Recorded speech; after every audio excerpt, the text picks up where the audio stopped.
Olá, tudo bem? Eu espero que esteja bem com você. Eu vou fazer esse vídeo para poder explicar aqui, para poder tirar uma dúvida de uma amiga, né, que me fez essa pergunta já tem uns dias, não consegui ainda parar para responder, mas agora vai a resposta. E essa questão eu sei que ela atinge muitas pessoas, muitas pessoas. Vou te pedir desculpas caso aconteça algum erro no meio dessa gravação, eu não vou editar esse vídeo. Esse vídeo vai ser disponibilizado da maneira que ficar pronto. Se você estiver vendo esse vídeo em alguma rede social, eu já vou te convidar. E se quiser dar uma força, se inscreva nesse canal ou clique aí no curtir do vídeo, se for o caso. E deixe o seu comentário se você quiser saber mais alguma coisa. Mas vamos lá. Indo para o que interessa no vídeo é o seguinte.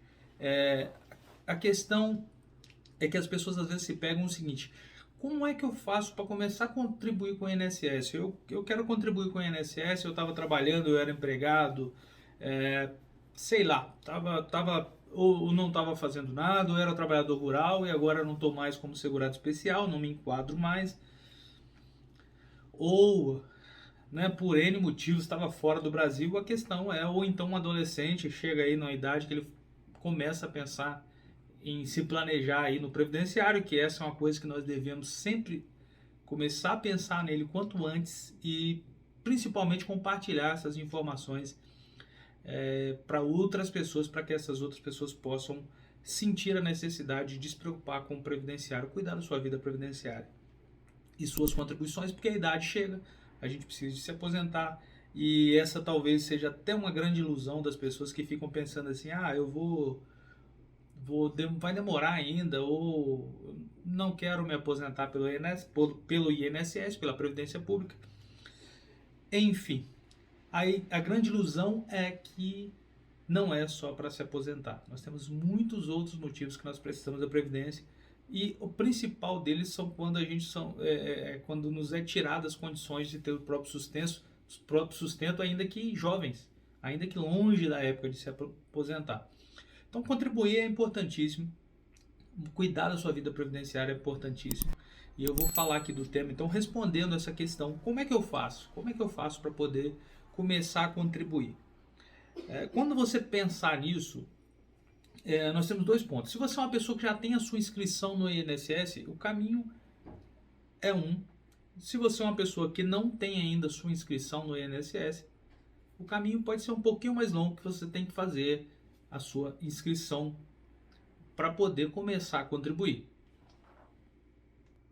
E apesar de que pode ser algo um pouco novo para você, fora do seu cotidiano, fora do seu dia a dia, das atitudes que você faz e dos procedimentos que você normalmente faz como um cidadão comum, essa inscrição é algo bem simples. Tá? É só fazer o cadastro, é onde gera um número do seu cadastro. Quando você vai pensar em Receita Federal, você tem o número do cadastro do CPF, né? Da sua vida fiscal. No SUS você tem um número lá e tal de cadastro. Então no INSS você também tem um número, apesar de que hoje há sim um movimento no sentido de juntar todos esses cadastros aí, realmente está tudo indicando que vai se unir em torno do CPF.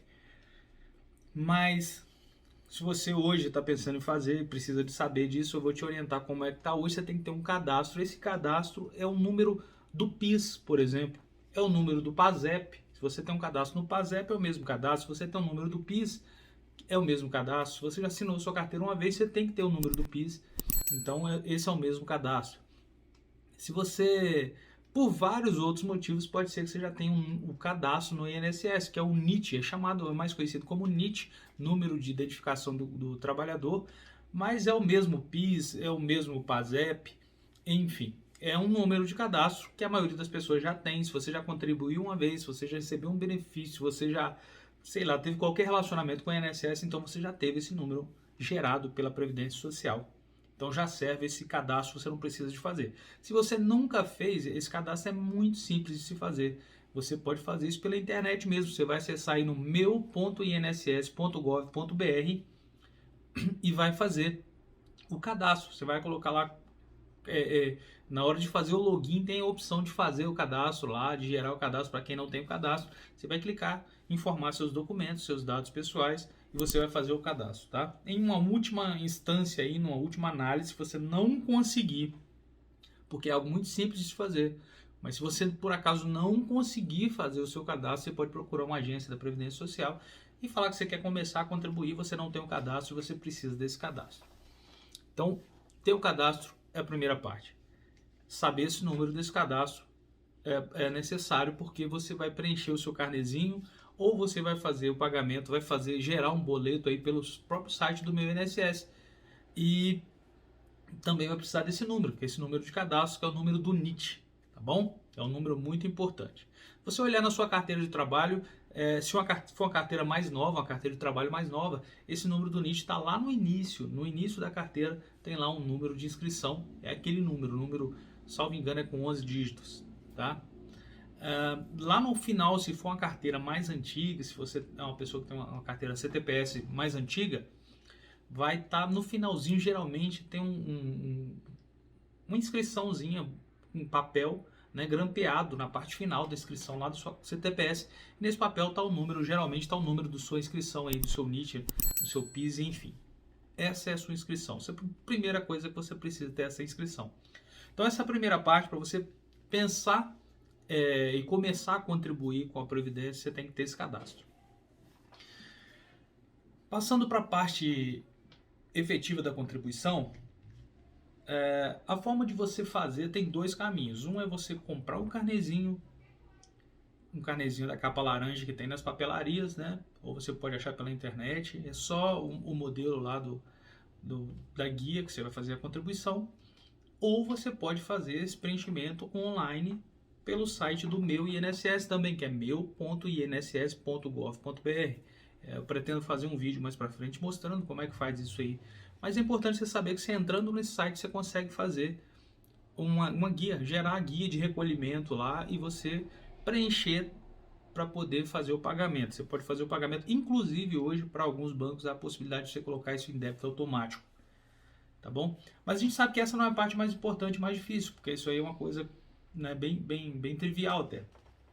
As pessoas às vezes ficam mais com dificuldades e mais em dúvidas, e os questionamentos geralmente giram em torno, mas eu sei que para contribuir tem valores diferentes, tem formas e códigos diferentes de contribuinte e tal, que tipo de contribuinte eu sou. Então vamos lá.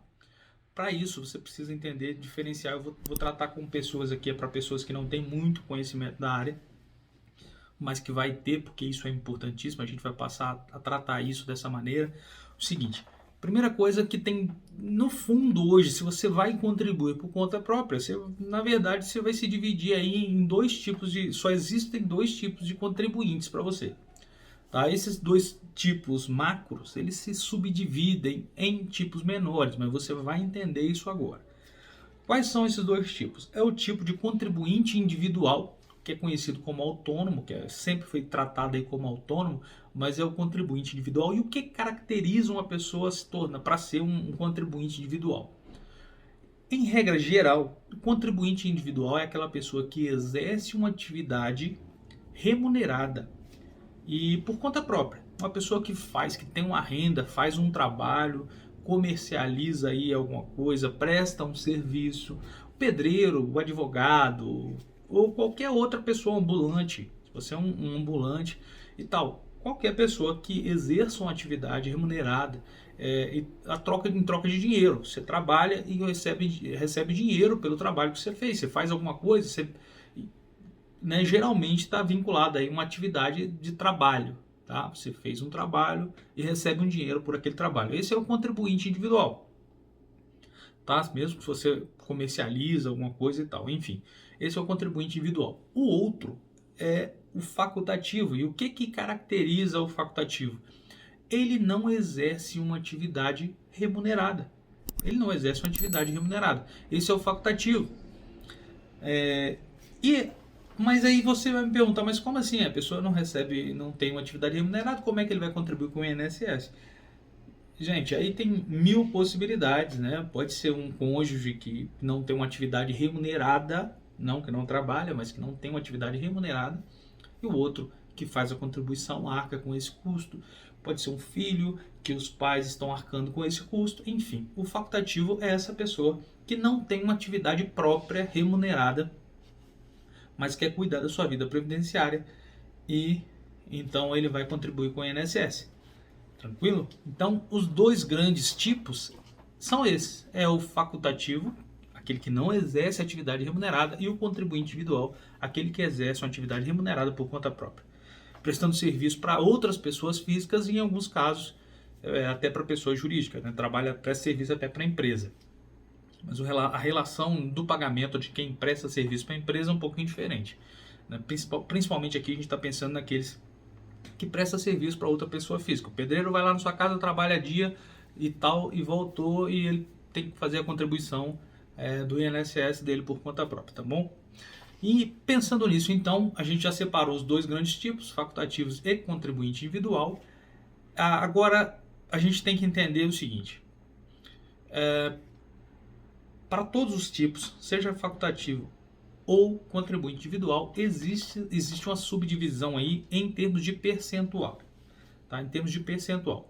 No caso que eu vou tratar agora, eu vou tratar para uma pessoa que é mais nova, então é o seguinte: não tem possibilidade de ela usufruir daquela aposentadoria por invalidez, daquela aposentadoria por tempo de contribuição antiga, não tem a possibilidade dela usufruir daquela aposentadoria por tempo de contribuição antiga. Corrigindo o que eu falei, não tem nenhum impedimento com relação à aposentadoria por invalidez, só em relação à aposentadoria por tempo de contribuição, que era uma aposentadoria que não tinha limite de idade. Tá? Hoje a aposentadoria tem um limite de idade, então para quem está começando agora, para quem é uma pessoa mais nova, quem está na faixa dos 30, dificilmente vai poder usufruir aí daquela aposentadoria por tempo de contribuição antiga. Pensando nesse perfil de pessoa, eu vou explicar e vou dar minhas opiniões em relação a qual tipo de contribuição você vai escolher dentro dessas que é possíveis, tá? As contribuições previdenciárias padrão, quando se trata da própria pessoa pagar, ela tem um perfil de 20%. Esse é o padrão. A alíquota padrão é 20% para todo mundo. 20% de quanto você vai receber, de quanto é a sua renda ou de quanto você quer dizer que é o seu salário de contribuição, para depois ser utilizado na hora de você receber seu benefício, para ser computado na hora quando você for receber seu benefício. Então você tem que entender isso. Tá? 20% se você quer pagar sobre R$2.000, você vai pagar 20% de R$2.000, que daria R$400 por mês. 20% de R$5.000, você quer pagar esse valor, então você vai pagar 20% de 5.000, que é R$1.000 por mês. Então é assim, você faz a contribuição de 20% desse valor. Esse é o padrão. Tá? Os direitos, os benefícios são todos iguais para qualquer outro tipo de contribuinte. Tranquilo? Né? Exceto o auxílio acidente. Mas pensando em regra geral, pagou 20%, você está igual a todo mundo. Tranquilo? Mesma coisa. Geralmente, quando compensa pagar 20%? Quando você vai contribuir acima de um salário mínimo. Para quem vai contribuir para valores acima de um salário mínimo. Abaixo disso tem um outro padrão que é de 11%. 11%. Para quem serve essa contribuição de 11%? Para qualquer pessoa. Né? Não tem uma especificação de pessoa, mas ela tem uma limitação seguinte: você só paga sobre um salário mínimo. Pagou a alíquota de 11%, você só vai contribuir sobre um salário mínimo. Não dá para pagar 11% de R$5.000. Dá para pagar 11% hoje de R$1.100, que é o salário mínimo desse ano que a gente está fazendo esse vídeo, tá? Que agora é de 2021. Então você só pode pagar 11% sobre um salário mínimo. E você está limitado, então, a contribuir sobre um salário mínimo quando você paga 11%. Isso é mais do que óbvio, porque está tendo uma alíquota diferenciada para você, está facilitando de certa forma. Né? Não estou dizendo que torna fácil a sua vida, estou dizendo que em relação aos demais, em relação ao padrão, que é 20%, 11% dá uma facilitada. Então, só que 11%, então, é só para poder facilitar para quem não tem condições de pagar aquele preço cheio. Isso é para incluir pessoas na Previdência, para pessoas não ficarem sem contribuir por causa de não ter a condição, de repente, de pagar a alíquota cheia. Tá bom? Isso foi previsto desde a Constituição. Foi previsto, não foi regulamentado lá, mas foi previsto que deveria haver formas alternativas aí mais em contas para incluir pessoas na Previdência. Então tem essa alíquota de 11%. E hoje a diferença dela para de 20% é só a questão de estar limitada ao salário mínimo. Ela não permite ser contado esse tempo para aposentadoria de tempo de contribuição. Então, se você é uma pessoa que já está bem pertinho de aposentar e quer contribuir, Se você ainda for usufruir das antigas regras de aposentadoria por tempo de contribuição, mas isso é só para pessoas que já estão bem próximos de se aposentar, se você for uma dessas pessoas, a de 11% tem um impacto para você, que esse tempo não vai ser contado para a aposentadoria de tempo de contribuição. Para quem está faltando muito tempo para se aposentar ainda, não faz diferença hoje mais entre uma regra e outra. Tranquilo? Beleza. A outra alíquota é de 5%. A alíquota de 5%, que já dá uma facilitada bem melhor, ela é ainda mais especial. Porque ela tem todas as características que eu te falei dessa de 11%, está limitado ao salário mínimo, tá? E não computaria, se fosse o caso, para aposentadoria por tempo de contribuição. Mas se você for uma pessoa mais nova, isso nem tem interesse mais hoje, tá? Isso não nem interessa mais. Então a diferença ficaria nessa aí, de estar limitado ao salário mínimo. Adicionalmente ainda, tem mais uma informação e uma diferença dessa de 5%, porque ela é especial. Se você é contribuinte individual, tem uma de 5%, que é a do microempreendedor individual. E o que tem, qual a diferença, qual a exigência para ser microempreendedor individual? Primeiro que tem algumas atividades que podem ser e algumas atividades que não podem ser. Isso você vai ver aí na hora de abrir o seu microempreendedor individual, se você for esse tipo de profissional.